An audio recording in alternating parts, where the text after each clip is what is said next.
espera de nós. Se nós queremos ser cooperadores, cooperar ao lado, precisamos saber exatamente qual é o plano de Deus, o que Deus quer, qual é o projeto de Deus. Se nós não sabemos qual é o projeto de Deus, a possibilidade de nós fazermos aquilo que Deus não quer que nós façamos é muito grande.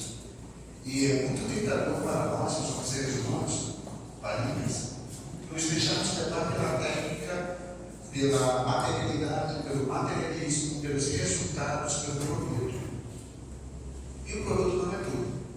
Gostaria de dizer para os irmãos que existem 7 maneiras de nós avaliarmos o sucesso do nosso ministério. O nosso ministério, para ele poder ser aprovado, ele tem que passar por todas essas 7 avaliações. Primeiramente, gravem a sigla PR. Primeiramente, projeto. Qual é o projeto de Deus para a minha vida? Qual é o projeto de Deus para o todo? Qual é o projeto de Deus? Isso aqui você encontra na palavra de Deus. Segundo ponto, qual é o meu propósito? Qual é a minha meta? O que eu quero fazer? O que eu quero fazer dentro do projeto? Terceiro ponto, qual é a minha propulsão? O que é que move meu coração? O que é que move meu sentimento? O que me leva a fazer isso? Existem muitas formas de nós sermos enganados com a nossa própria propulsão. Como eu mostrei aqui para vocês, às vezes nós não percebemos, mas nós fazemos um bom ministério, podemos estar sem perceber agradando a homens e não agradando a Deus. De maneira que nós acabamos com a nossa propulsão nos recordando. Segundo ponto, qual é o princípio que eu vou utilizar? Qual é o princípio que eu vou utilizar para fazer o meu ministério? Eu vou fazer esse princípio dentro da palavra de Deus, ou eu vou pegar elementos estranhos à palavra de Deus? Eu vou trazer coisas estranhas à palavra de Deus para fazer o meu ministério. Quinto, o processo. Como é que eu vou fazer essa obra? Como eu vou falar com as pessoas? Como eu vou trazer pessoas a essa visão da palavra de Deus? Sexto, produto. E por incrível que pareça, é aqui que todos nós focamos. Nós focamos muito no produto, mas prestem bem atenção. Está terminando a nossa conferência. Tivemos um almoço maravilhoso. Vi os irmãos conversarem, sorrirem, ficarem, se abracem, se amem. Mostrem quanto Deus fez por nós. Mostre esse sentimento de amor verdadeiro para o outro. Porque nós não podemos permitir que haja qualquer raiz de tristeza, de amargura nos nossos sentimentos. Porque traumas levam a feridas. Feridas levam a desconfianças. Desconfiança leva a segregação, a acepção de pessoas. Você começa a evitar os outros. E quando você começa a evitar os outros, você começa a odiar as pessoas. E quando você odeia as pessoas, você deixa de ser aquilo que Deus chamou você para ser. Deus te amar uns aos outros. Tudo começou lá atrás, com feridas do passado. Eu tenho tocado muito nesse ponto, porque quando nós estamos vivendo feridas, a probabilidade de nós fazermos o trabalho de Deus de maneira imunda, em virtude da palavra, é isso. Quando você está fazendo um trabalho e ele está com feridas, é um trabalho imundo. E vou mostrar para você uma situação. Já pensou hoje pela manhã? Eu não sei quem fez aquela panela de carne. Tinha alguma coisa naquela panela de carne que eu precisei do controle do Espírito para não comer gula. Estava bom, estava gostoso. Estava bom, irmão, Francisco. Eu me lembro, Francisco, tu me deste um prato imenso dizendo: pastor, você pode comer nesse prato. Aí tu pegaste esse prato para comer. Eu percebi aquilo. E depois eu comi no pratinho raso, mas o prato grande ficou com o Francisco. Irmãos, era alguma coisa, eu não sei que receita é aquela, mas é muito gostoso. Já pensou, a pessoa chega assim: o senhor gostou, pastor Sidney? Poxa, que legal. Quem fez foi o irmão Astrogildo aqui, o irmão Astrogildo que fez. Aí quando eu olho, aí o irmão Astrogildo: pastor, eu mexi com as minhas próprias mãos. Aí quando você olha para a mão do irmão Astrogildo, cheio de feridas. Você já comeu, até repetiu, e ele disse que fez com a mão, misturando tudo, e a mão dele está cheia de feridas. O que você sente na hora?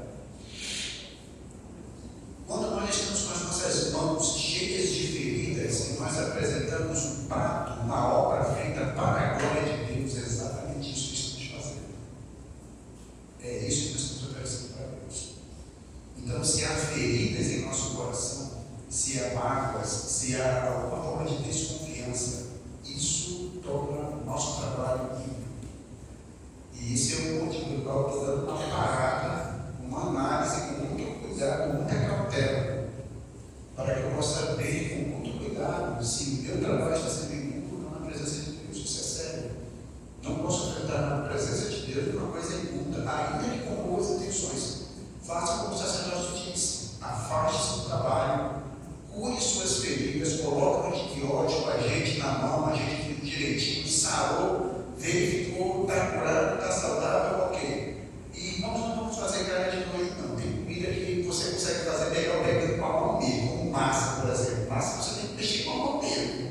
Ai, que nojo, não. Mas todo mundo come pizza, não come pizza. Você não queira saber como é que o padrão das pizzas, não. Come pão, mesma coisa. É normal mesmo. Então é normal isso, é comum que isso aconteça. Então, se você vai manipular o trabalho de Deus com a mão, tome cuidado. O produto, eu falei para vocês agora há pouco, sexto elemento, o produto estava maravilhoso. Mas como foi o projeto? Princípio, propósito, processo, como foi tudo isso no passado? E o sétimo elemento que nós devemos parar para analisar a nossa obra, o nosso ministério, são os precedentes que abrimos. Quais foram os precedentes abertos? Você fez isso aqui, ok? Deu certo? Deu certo. Irmãos, tem muita coisa que se você fizer na igreja vai dar certo. Mas qual foi o precedente que você abriu? Vou dar uma dica para vocês. Querem fazer assim um negócio bonito, bonito mesmo? Vocês podem ir ali na universidade, na UEA, fiquem procurando lá quem é o melhor pianista, quem é o melhor saxofonista, o melhor baixista, os melhores violinistas, os melhores violonistas. Pode contratar os melhores alunos ali. Então, se for o caso, você pode pagar um cachê de R$2.000 por noite. Você pode chamar os melhores instrumentistas da cidade de Manaus e pagá-los para que eles possam tocar as músicas aqui. Pergunta que eu vou fazer para vocês: a qualidade musical vai ser excelente, sim ou não? Não vai ser excelente a qualidade musical. São os melhores. O produto foi maravilhoso, sim ou não? E qual foi o precedente que você abriu? Você abriu um precedente muito sério. Então você não pode olhar apenas para o resultado, para o produto. Qual foi o precedente aberto? Então, recapitulando, lá atrás, qual é o projeto de Deus? Qual é o seu propósito pessoal? Qual foi a sua propulsão? Qual foi os princípios que você utilizou? Qual foi o meio, os processos que você utilizou? Que produto você apresentou? E quais precedentes você abriu? Você tem 7 áreas pelas quais tem que avaliar com muito cuidado se o seu ministério está totalmente balanceado ou não problema. Você pode apresentar até coisas belas, se as pessoas nem vão questionar, mas você, no seu coração, sente que tem alguma coisa estranha. É como quando você vai comer aquele sorvete, sabe quando você come, pega assim, gordinho, gosta muito de fazer a analogia com comida, né? Pega assim uma bola de sorvete, coloca na boca, aí derrete, você fica, tá gostoso. Eu tenho um sabor, eu digo que é a tríade do sabor. É o sorvete que você tem que misturar chocolate com cupuaçu e com morango. Chocolate, cupuaçu e morango. A tríade do sabor, maravilhoso. Aí você está lá comendo aquele gosto, você sente o gosto meio amargo do chocolate, aquele chocolate belga meio amargo. Você sente uma nota de azedo com cupuaçu. Você sente o doce e suave do morango. Mas tem alguma coisa que não está dando certo. Alguma coisa não está casando bem. Você sente que é um grãozinho de areia está lá dentro. Aí você fica com a língua tentando separar a sua língua. Você tirou aquele grãozinho de areia. É exatamente assim que fica o nosso serviço. Alguma coisa incomoda a gente. Está gostoso, mas tem alguma coisa incomodando. Para analisar se aquilo que eu estou oferecendo é muito um nível de imaturidade, um nível de modo que não está perfeito. Então, essa avaliação com esses 7 critérios, porque nós somos embaixadores de Cristo. por isso, quando os irmãos abrirem suas Bíblias para o livro de Cartas de Paulo aos Coríntios, 1 Coríntios, 2 Coríntios, capítulo 5, a partir do versículo 14, e ele já começa com uma palavra bem pesada, que é aquilo que eu falei para vocês ontem à noite, que eu me sinto constrangido pela minha esposa, versículo 14, 2 Coríntios, capítulo 5, versículo 14 em diante, diz a palavra do Senhor: pois o amor de Cristo nos constrange, julgando nós isto: um morreu por todos, logo todos morreram. E ele morreu por todos, para que os que vivem não vivam mais para si mesmos, mas para aqueles que por eles morreu e ressuscitou. Assim que nós, daqui por diante, lembra aquilo que eu falei ontem para vocês com relação às vírgulas? Se tem muitas vírgulas, presta atenção, entendo bem devagar aí para você entender. Assim que nós, daqui por diante, a ninguém conhecemos segundo a carne. E se antes conhecemos a Cristo segundo a carne, já agora não conhecemos deste modo. E assim, se alguém está em Cristo, é nova criatura. As coisas antigas já passaram, eis que se fizeram novas.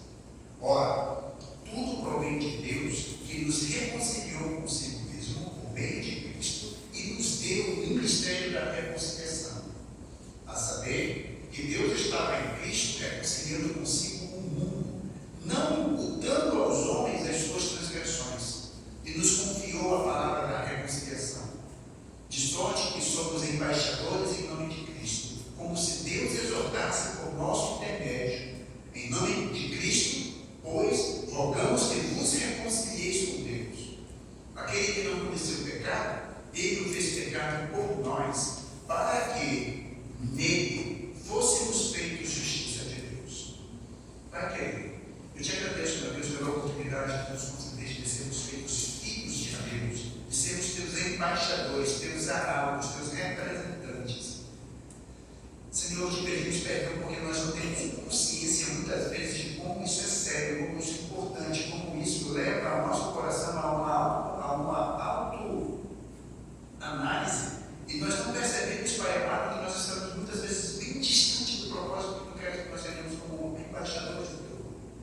Te rogamos em nome do teu Filho Jesus Cristo, perdoa a nossa transgressão quando nós esfregamos o teu nome na lama, quando nós arranhamos a tua santidade, quando jogamos, Pai querido, coisas abjetas e indecentes na tua presença, por causa de mau comportamento, sendo nós embaixadores de Cristo.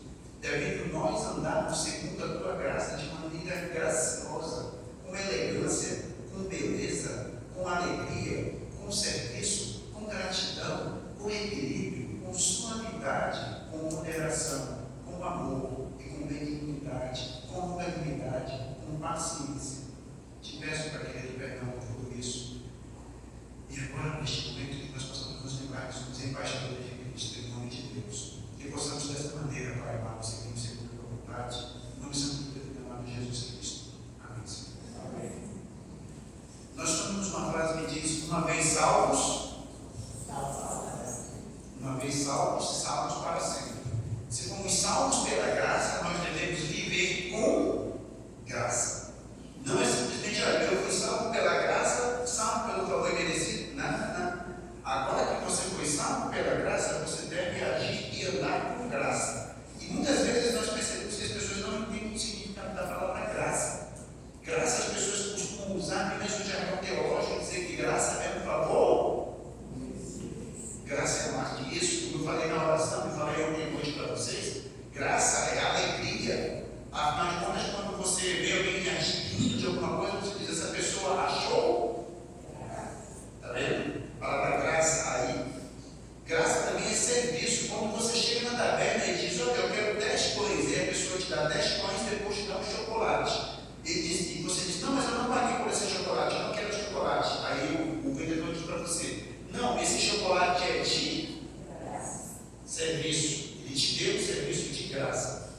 Quando você terminou, antes de você fazer a sua refeição, você precisa sentar e agradecer a Deus. Isso é dar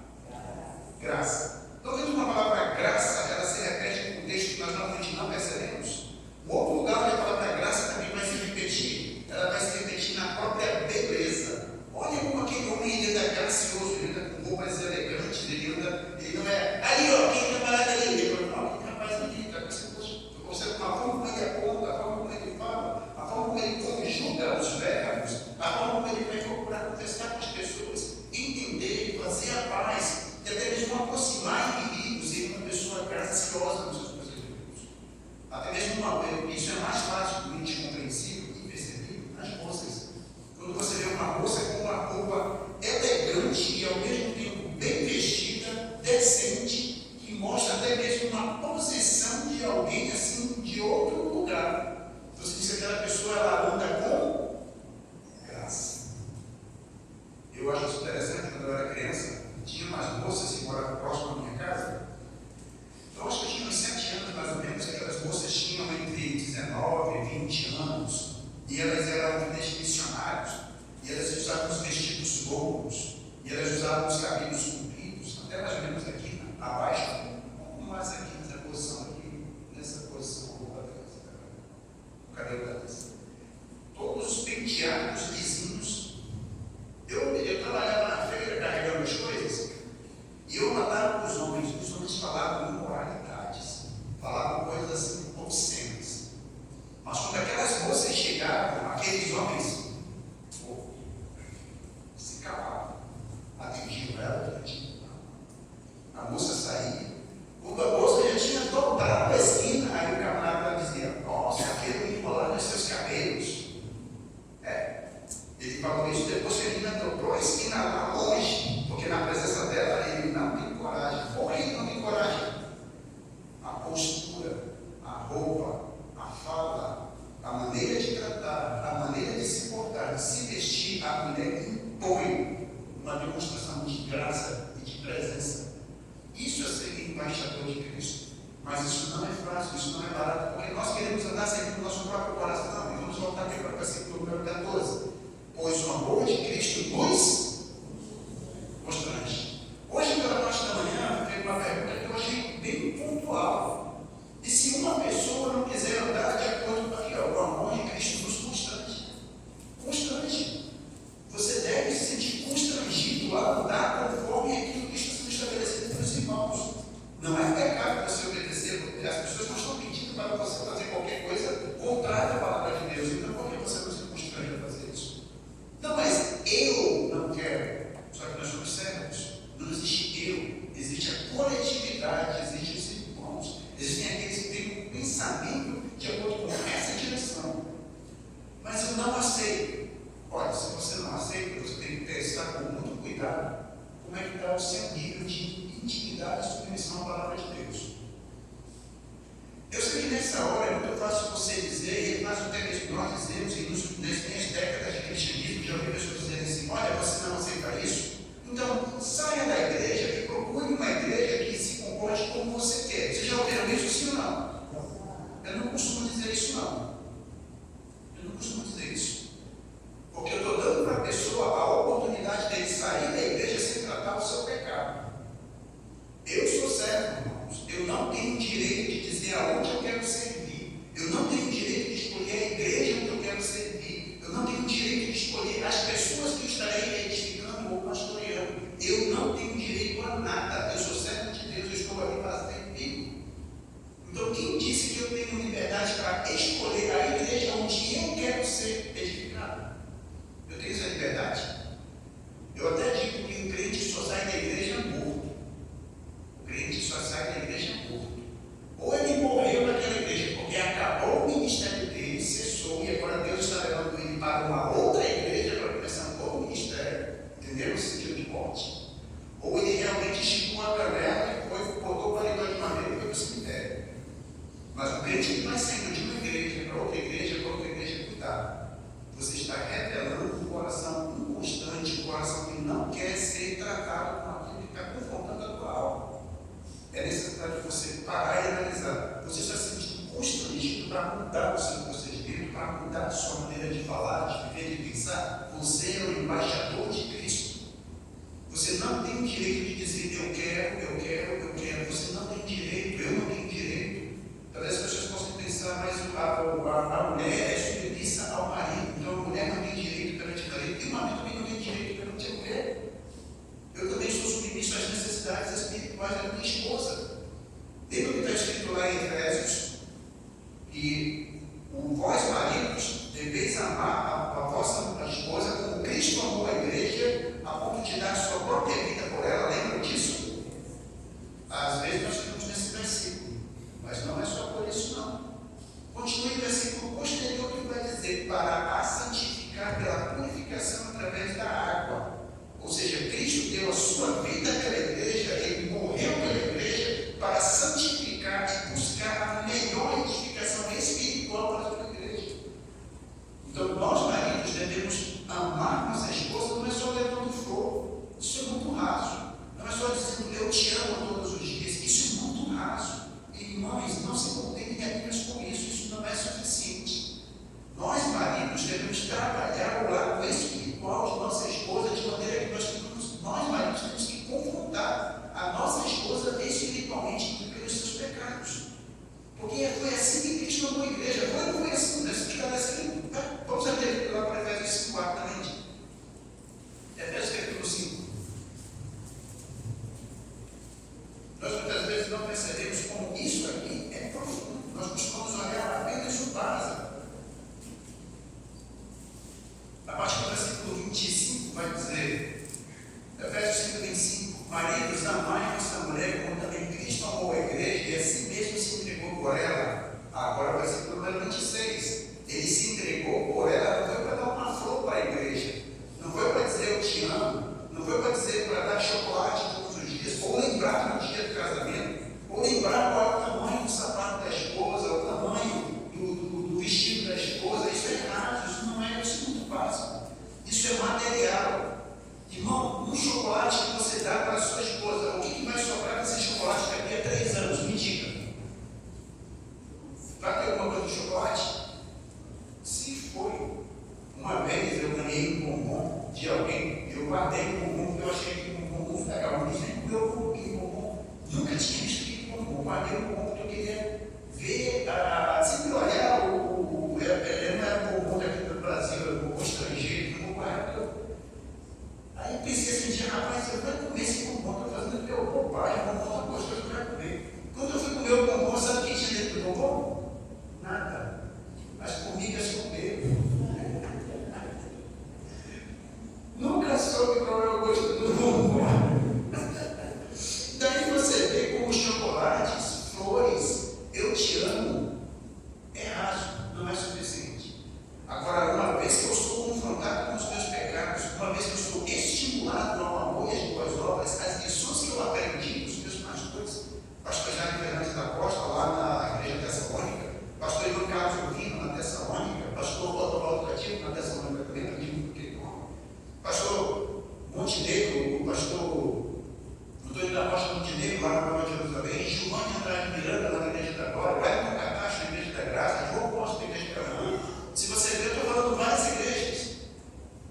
Por quê? Terminou o ministério, siga para outra igreja. Terminou o ministério, siga para outra igreja. Não fique naquela igreja mais tempo do que Deus está dizendo.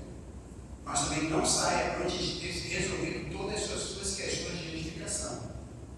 Por isso, meus irmãos, para mim, que sou o ministro da palavra de Deus, mudar de igreja, para mim, é quase um bug que eu tenho. Eu tenho que parar e até mesmo orar a Deus com muita instância, até mesmo com jejum.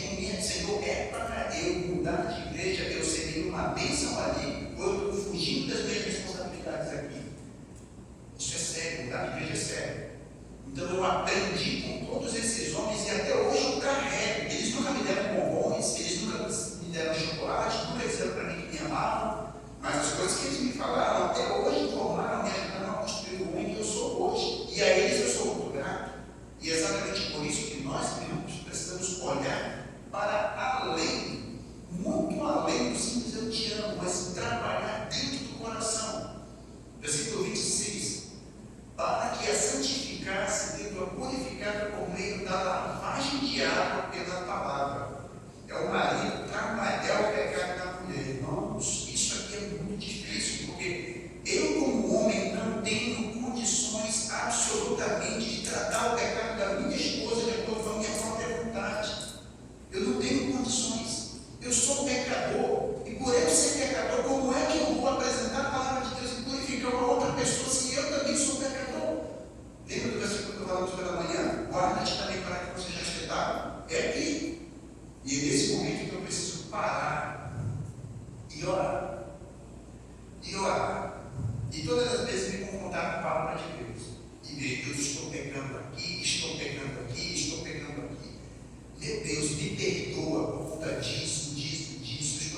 isso. Eu não faço nenhum pecado terrível na presença dos homens.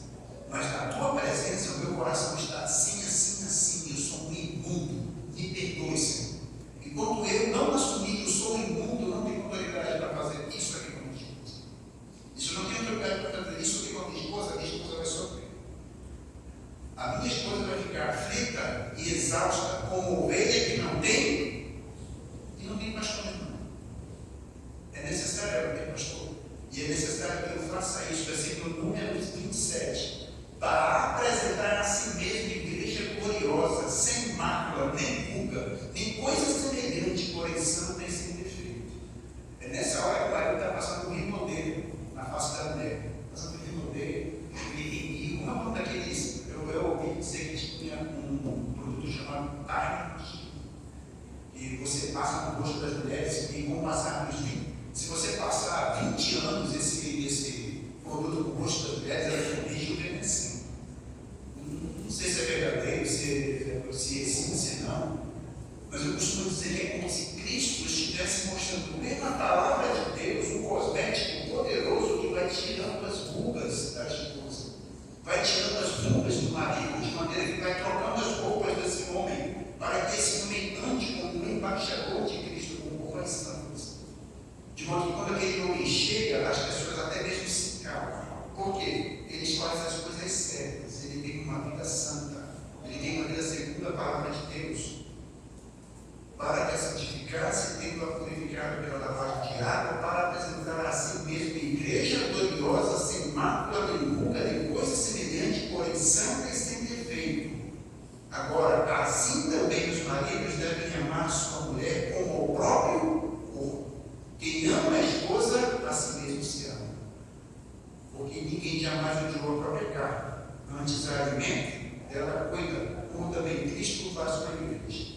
Eu ouso dizer, meus irmãos, que isso aqui é algo fundamental para que nós sejamos embaixadores de Cristo. Voltando lá para 2 Coríntios capítulo 5, somos constrangidos a nos permitir mudar pelo nosso esposo, a nos permitir mudar pela nossa esposa através das necessidades dela.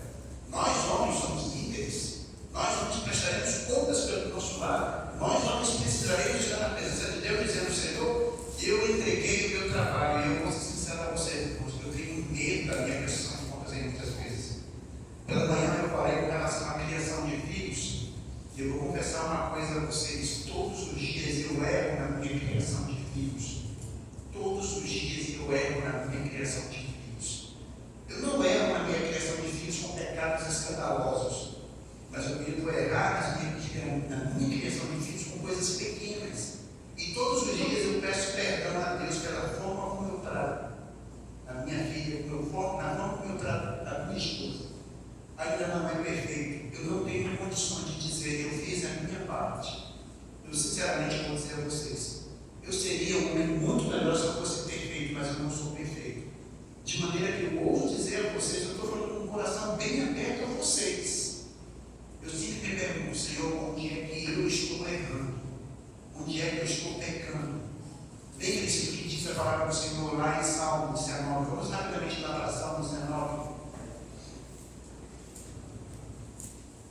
Nós costumamos olhar o Salmo 19 porque ele vai falar do céu que proclama a glória de Deus, do firmamento que anuncia as obras de suas mãos. Depois nós vamos ver ele falando da lei do Senhor que é perfeita.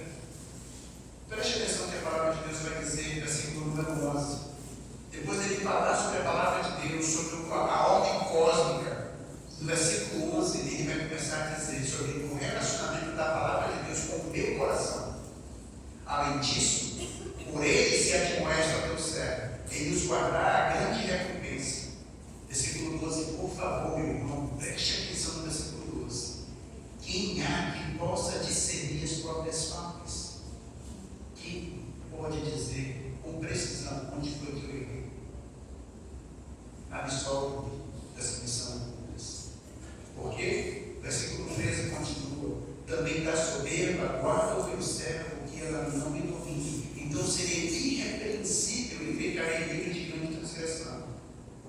As palavras dos teus lábios e o meditar do meu coração sejam agradáveis em tua presença, Senhor, rocha minha e redentor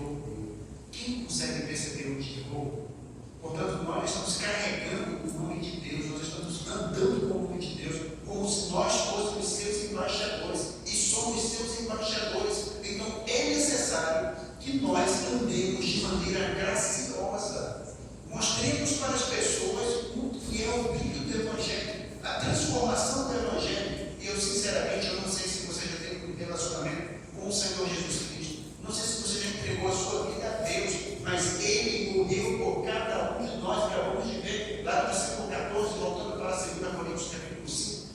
Ele morreu por todos, logo todos morreram. Se Ele morreu pelos seus pecados, você também morreu daquela coisa. E agora você não deve mais viver como se tivesse feito pecado. E se você ainda não entregou a sua vida ao Senhor Jesus Cristo, Ele pode morrer por ti. Ele já morreu por ti, se tu entregares a tua vida a Ele. E Ele pode te fazer um embaixador de Cristo. Versículo número 15. Porque Ele morreu por todos, para que os que vivam não vivam mais para si mesmos. E é por isso que eu não tenho direito de dizer em que igreja você vive. Eu não vivo mais para mim mesmo, mas eu vivo para aquele que por eles morreu e ressuscitou. Eu vivo para Ele. Logo já não sou eu quem vive. Bem alto. Logo já não sou eu quem vive. E esse viver que agora eu tenho na carne, que me amou e assim mesmo se entregou por mim. Lembra que nós falamos agora há pouco, para que me transformasse pela lavagem da água? É por conta disso. Agora Ele morreu por mim, e se Ele morreu por mim, eu devo viver como alguém que realmente nasceu de novo. Assim que nós, daqui por diante, a ninguém conhecemos segundo a carne. O que ficou para trás, ficou para trás. Os pecados que você cometeu antes de você entregar sua vida ao Senhor Jesus Cristo foram apagados. O escrito de dívida foi jogado fora. Não importa mais o que aconteceu no seu período, eu não sei que pecado você pode ter cometido naquele passado. Mas se você creu em Cristo, você não é mais conhecido segundo a carne. Apagou. Não existe mais isso. Eu não sei qual é o tamanho da prisão, mas o Senhor Jesus Cristo pode libertar, pode curar, pode tirar ele dos grilhões. Ninguém conhecemos segundo a carne, versículo 16. E se antes conhecemos Cristo segundo a carne, já agora não o conhecemos desse modo. Antes nós ouvíamos as palavras de Cristo segundo a carne como se fosse um monte de blá blá blá. Mais um pastor fazendo sermão, mais um pastor falando de novo essa história, essa lá da igreja. Estou cansado. É quando você conhecia Cristo segundo a carne. Mas agora, quando entrega a vida para Ele, desse modo você não conhece mais a Cristo segundo a carne. Agora, versículo 17. E assim, se alguém estiver em Cristo, é nova criatura. Você zerou a quilometragem. As coisas antigas já passaram. Esses se fizeram novas. Zerou a quilometragem. Isso é uma coisa que os próprios Red Pill não entendem. Porque eu tenho um grande problema com os Red Pills. As pessoas me vêm falando sobre masculinidade, sobre liderança masculina. Talvez até podem até pensar, eu acho que o pastor Sidney é Red Pill. Deus queria ser Red Pill. Jamais seria Red Pill. Eu costumo até dizer que Red Pill é aquela pessoa recalcada que não consegue pegar mulher, e fica revoltada com mulher porque não quer ser com ele. Aí se torna Red Pill. Nós não somos Red Pills. Nós temos uma visão cristã do que é a masculinidade. E aqui, versículo 17, zera a quilometragem de si. O Red Pill pode não gostar, mas está aqui, zera a quilometragem. A mulher que no passado viveu uma vida dissoluta, creu em Cristo, é nova criatura, verdadeiramente creu em Cristo, zerou a quilometragem dela. Nova criatura. As coisas antigas se passaram, tudo se fez novo. Você, até mesmo o homem, que no passado pode ter tido todo um desejo, toda a lascívia, pode ter se chafurdado na lama do império das trevas. Creu em Cristo, zerou a sua quilometragem também. Nova criatura. Ele não dança mais no rosto o que aconteceu no passado. Pelo contrário, ele pegou todos os teus pecados, jogou no fundo do mar, o lugar mais profundo da terra, é lá nas fossas na trincheira das Marianas, na Great Challenger. São 22 mil quilômetros abaixo da superfície do mar. É tão profundo lá que se você jogar uma esfera de aço de 30 centímetros de diâmetro, conforme ela afunda, a pressão é tão absurda que ela esmaga essa esfera maciça a ponto de ela ficar com 23 centímetros de diâmetro. Imagina quão profundo é isso. Ela esmaga a própria esfera de aço maciço. É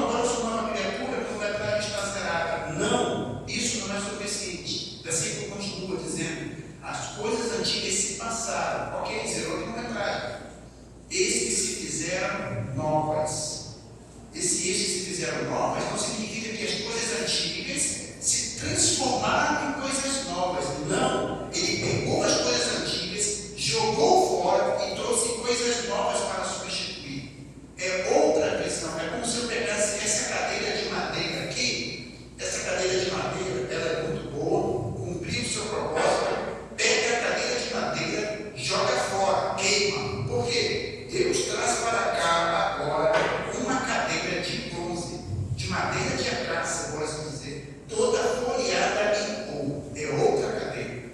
Me digam, qual cadeira vocês gostariam? Aquela do passado, que tem valor tradicional, etc., ou essa nova cadeira de madeira de acácia, folhada a ouro, mandada pelo próprio Deus? Qual das duas cadeiras você quer?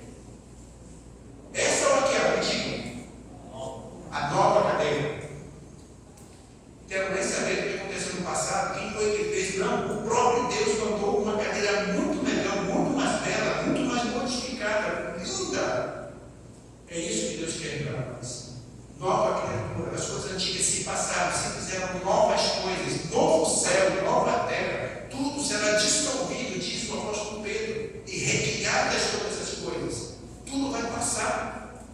É por isso que nós precisamos parar e pensar com muito cuidado. Se tudo vai passar, será que Deus se importa com as minhas obras, simplesmente olhando o produto? Ele não vai olhar o precedente, o princípio, o propósito, a propulsão, o processo, o projeto? Ele está preocupado com esse produto? Não. Versículo 18 continua dizendo: ora, tudo provém de Deus, que nos reconciliou consigo mesmo por meio de Cristo e nos deu o ministério da reconciliação. Veja aí os negativos. Eles apontam o dedo para as mulheres que, quando falamos da corretagem, falando com o pessoal que não conhece o universo negativo, é a ideia de que a mulher vive a vida, gasta sua vida, sua juventude, sua mocidade toda no mundo. Depois, quando chega uma certa idade, aí, com os 25 anos, 30 anos, que a idade pesa, aí ela vê que está ficando já, desculpa a expressão, já está passando um pouco da idade de casar. Fica com medo da solidão, de repente vai para a igreja, aceita Jesus, diz: não, agora eu sou uma nova criatura, e senta na igreja, eu quero casar agora, ser uma mulher direita, ser uma princesa de Deus. Os religiosos olham isso zombando, escarnecendo, dizendo que essas mulheres estão querendo zerar a quilometragem de tudo que já rodava no mundo. Essa é a visão deles. Eles querem falar de zerar a quilometragem. Mas aqui, versículo número 18: tudo provém de Deus, que nos reconciliou consigo mesmo. Então, não só zerou a quilometragem, como todas as coisas que aconteceram com você no seu passado, Deus reconciliou você, pegou você como um amigo e está abraçando você como um irmão. Está deixando bem claro para você: eu não tenho mais nada contra você. Eu gostaria de dizer a você que Deus ele é contra toda forma de pecado do homem, e o homem que adora o pecado será julgado por Deus. Eu peço que você abra sua Bíblia para Efésios capítulo 2. Versículo 1. É um texto terrível, terrível. Eu vou dizer para você, meu amigo, que nenhum inimigo é pior para o homem do que o próprio Deus. E Deus é inimigo do homem natural. Versículo número 1, ele começa dizendo: Cristo nos deu vida, estando nós mortos em nossos delitos e pecados, nos quais andastes outrora segundo o curso deste mundo. Você era uma pessoa jogada no pecado, segundo o príncipe da potestade do ar, do Espírito que agora atua nos filhos da desobediência, entre os quais também todos nós andamos outrora, fazendo as inclinações da nossa carne, fazendo a vontade da carne e dos pensamentos, e éramos, por natureza, filhos da ira, como também os demais. É por isso que nós não percebemos quão poderoso é o ódio de Deus contra o pecado, de modo que nós mesmos nos fizemos filhos da ira de Deus. E agora, versículo 18, voltando para 2 Coríntios 2, nós fomos reconciliados. Versículo 19, a saber que Deus estava em Cristo, reconciliando consigo o mundo, não imputando aos homens as suas transgressões, e nos confiou a palavra da reconciliação. Eu pergunto de você, no seu trabalho, na sua vizinhança, na sua casa, você tem a palavra da reconciliação? Ou você é uma pessoa que retribui o mal com o mal? Você sabe que você não está sendo bem sucedido, você está sendo prejudicado, e você simplesmente retribui o mal com o mal.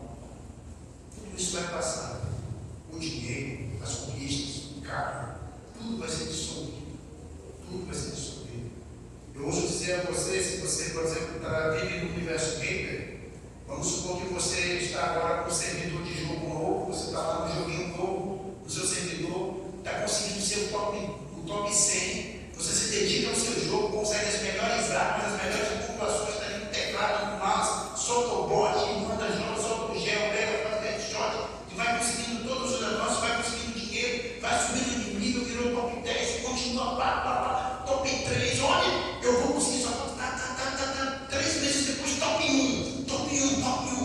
No outro dia, o servidor sai do ar.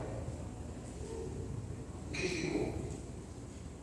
Todo o seu crédito, todas as suas armas, todos os seus armamentos, todo o seu ranking, tudo foi perdido.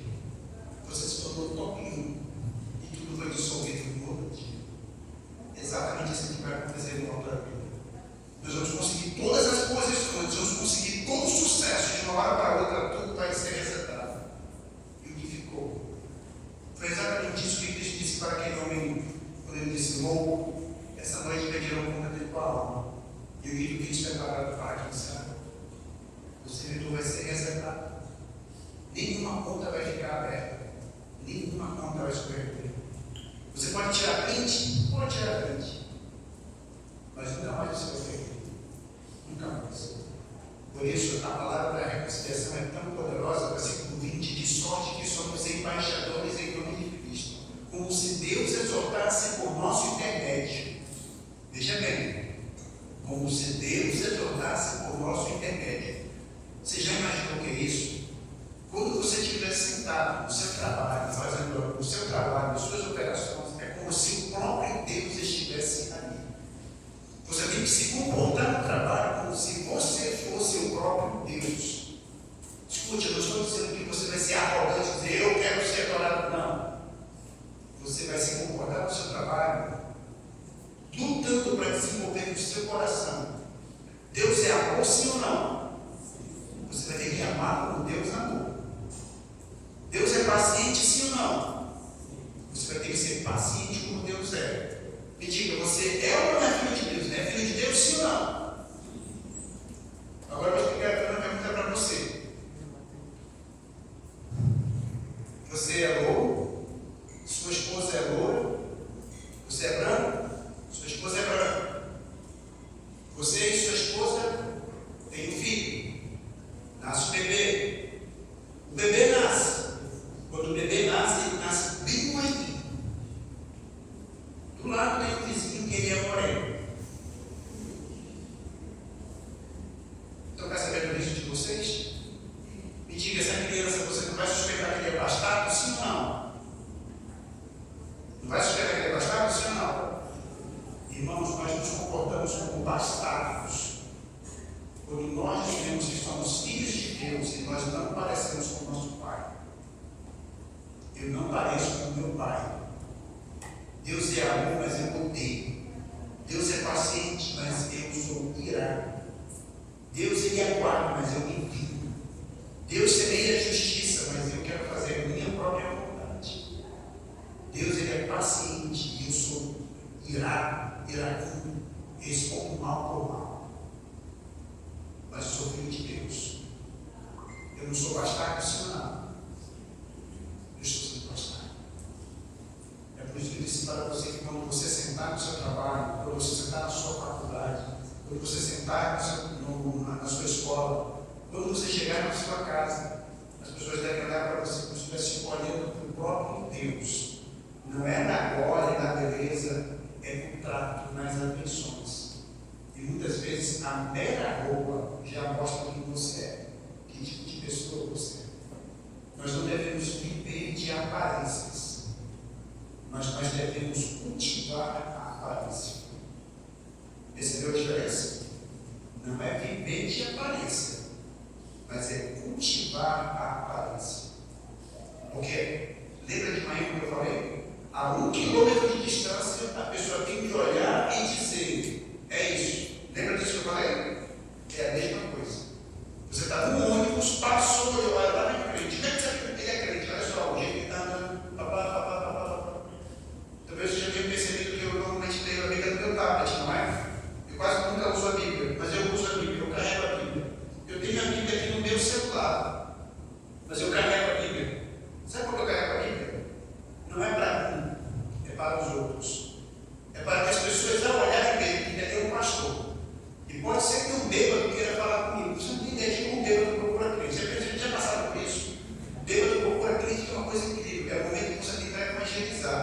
Às vezes ele não tem coragem de procurar auxílio de Deus, ele toma umas manguaças e vai procurar você para ouvir um pouco da palavra de Deus. Aceita essa pessoa, fale da palavra de Deus para ele, aproveite que você está com a Bíblia. É o sinal que você está dando. Eu uso gravata, não é porque eu quero me destacar dos outros, eu quero mostrar que eu tenho um relacionamento com Deus, por meio dessa roupa, dessa indumentária. Essa indumentária não me deixa mais santo, mas ela dá uma demonstração para o mundo de que eu sou uma pessoa diferente. Me diga, se você me vê andando de paletó e gravata pela rua, eu só posso ser duas coisas. Ou eu sou político, ou eu sou... Pronto. É por isso que eu uso paletó e gravata. Ou é político, ou é pastor. Ou é político, ou é pastor. E por que político usa paletó e gravata? É o que há de mais elegante na nossa sociedade. Não é assim, não. E o crente é salvo pela graça, não é?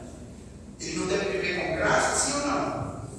E graça não é elegância?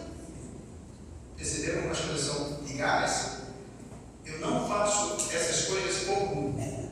Por mim seria muito cômodo ir para a igreja só com esse circular. Coloca uma camisa polo, vai normal para a igreja. Não é só por isso. Não é por mim. É para os outros. Eu sou o embaixador de Cristo. E para finalizar, é como se Deus exortasse por nosso intermédio. E agora no final, versículo 20. A última parte do versículo 20 diz: em nome de Cristo, pois, rogamos que vos reconcilieis com Deus. É como se as pessoas esperassem ouvir isso de nós. Em nome de Cristo, rogamos que vos reconcilieis com Deus. Essa é a mensagem que o embaixador traz. Por que, irmãos? Versículo 21. Aquele que não conheceu o pecado, ele o fez pecado por nós, para que nele, em Cristo, fôssemos feitos justiça de Deus. Gostaria que nesse momento, filho, você pode vir comigo? Isso. Pode vir comigo? Muita volta ali.